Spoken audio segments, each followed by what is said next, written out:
Hello guys, and welcome back to Watch Addiction Watch Reviews. Now today I'll be filming on my iPhone because I'm not at my house. I'm actually in a different state right now, but I wanted to get this video out. This is my latest purchase.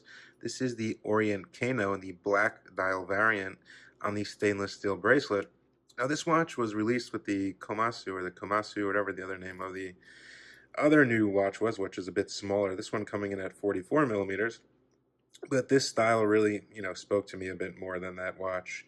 And I've owned a lot of Orient watches in the past. I've owned the Orient Ray, the Orient Ray 2, the Orient Mako, and the Orient Mako 2. You can find some of those reviews on this channel right here. And definitely hit that subscribe button if you haven't already. Also, I wanted to give a shout out to Oceanica Watches with their new Tambor watch. I will throw up a picture on the screen right now. Really nice dive watch, actually a bit better quality than this watch, which is quite funny considering it's a smaller brand, and they're live on Kickstarter right now for $199. So definitely head over there and check them out. Definitely give them a backing if you like them. It's like 200 bucks shipped worldwide, a great dive watch. Anyway, back to this watch right here. So this watch I paid about $190 shipped on Amazon. It actually shipped from Lume Shot through Amazon, which I thought was kind of weird. But I guess they sell through other names on Amazon as well. Anyway, I've been getting a lot of use out of this watch. It's a dive watch. It's not a rated dive watch, but it is a dive watch. And I chose the bracelet version instead of the rubber strap version, even though the rubber strap version costs a little less. I really like watches on bracelets, and I figured with the larger 44 millimeter diameter we have here, it would look a little better on my 6.5-inch wrist with the bracelet. Usually it does, as it kind of conforms nicely here to the wrist. Anyway, getting into some basic dimensions here. So like I stated, 44 millimeters across. We're looking at a nice slim case thickness of around 13 millimeters, which is really nice. Nice, really highly mirror polished side satin brush top, satin brushed bracelet. I should say matte brushed. Matte brush top over here, high polished sides. Sides of the bracelet are high polished. We get a screw down case back. We'll get a little bit more into that. So we get 200 meters of water resistance on this watch here.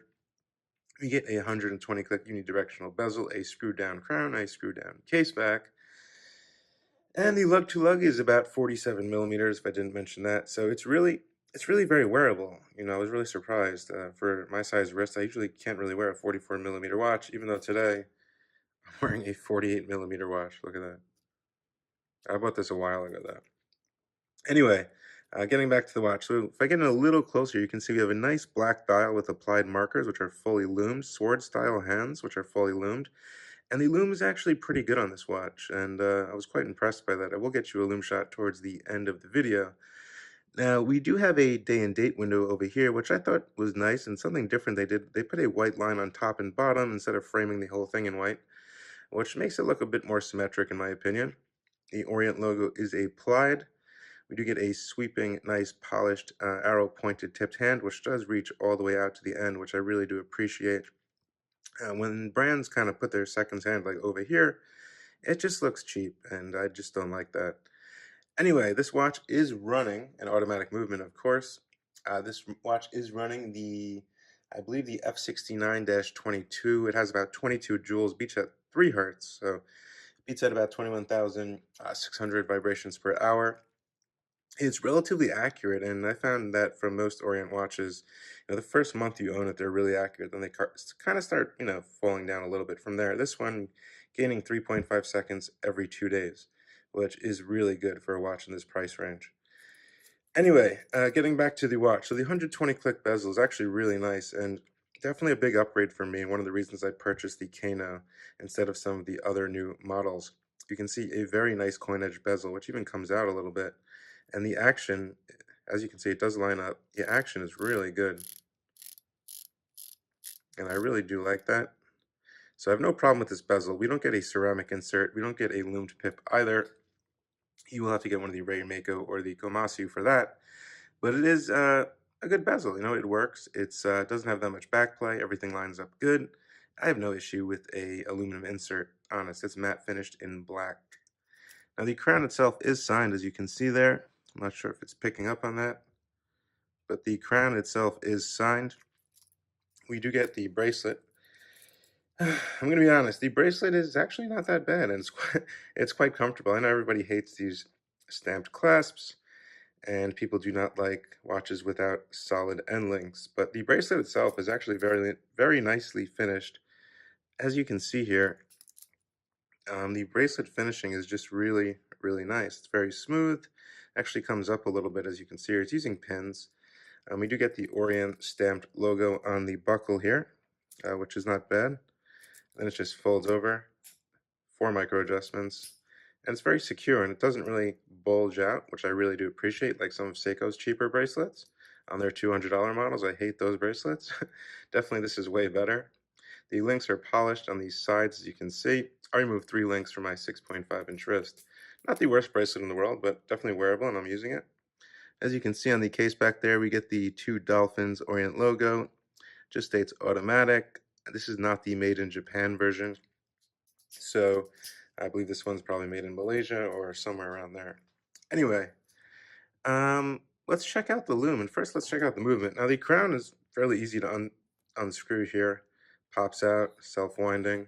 We get hacking, hand winding on this watch. Quick set day and date. As you can see here, English and Spanish. Now, if I pull it out, we can set the time, and the seconds hand will halt. I'm going to go ahead and screw that back in there. Now, the crown is a little weird. There it goes. You kind of have to back thread it to thread it back in. I'm not sure if everybody's watch is like that, but mine definitely is. You know, a lot of my Seikos in the past had the same problem as well. And you know, I believe Orient does work with Seiko, even though it is Epson now. But they definitely do some work together. But anyway, let me throw this on my 6.5-inch wrist, show you exactly what this 44mm diameter watch looks like. And there she is on my 6.5-inch wrist. So it really doesn't wear that big. I mean, the bracelet really conforms nicely as well.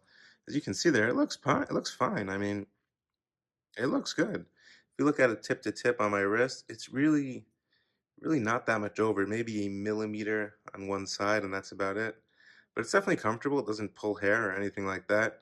And I think it looks right at home in my wrist, and I've been getting a lot of use out of this watch. Now we will head into a lume shot, show you what the lume is like. It does glow green, and it's pretty potent. Also, if I didn't mention, this watch is using a mineral crystal, not a sapphire crystal. I know some websites are stating that this has a sapphire crystal I've seen, but it's definitely a mineral crystal on this watch. Now let's get into the lume shot. As you can see, this thing does glow pretty bright, and it's pretty potent. As you can see on the hands, it's about as even as the markers, and it does last quite some time. It's not perfectly dark in here, but you can really definitely see that lume glowing. And I think it's evenly applied. It's very neat. I think they did a pretty good job on the lume. So there you have it, my friends. This is the new Orient Kano. I think it's a pretty good watch, honestly. You know, for $190, I don't think you can really go wrong. Whether you're looking for a watch to beat around on the weekends, or you just need a watch that's good. You're getting into watches. You want something to add to the collection. You're not trying to break the bank. You have $200. You want to add something new. I think it's a great way to go, honestly. Definitely way better quality control than Seiko, as always, with Orient, and definitely appreciate the brand. I will drop some links down in the description below where you can find this watch on Amazon. I will drop a link to that Oceanica Tambor Kickstarter, which is also a really great value watch. Definitely check that campaign out. Definitely subscribe to the channel. I will see you guys real soon on the next video. A lot of cool content coming up on the channel. And let me know what you think, as usual, in the comment section. I will see you guys real soon. Bye.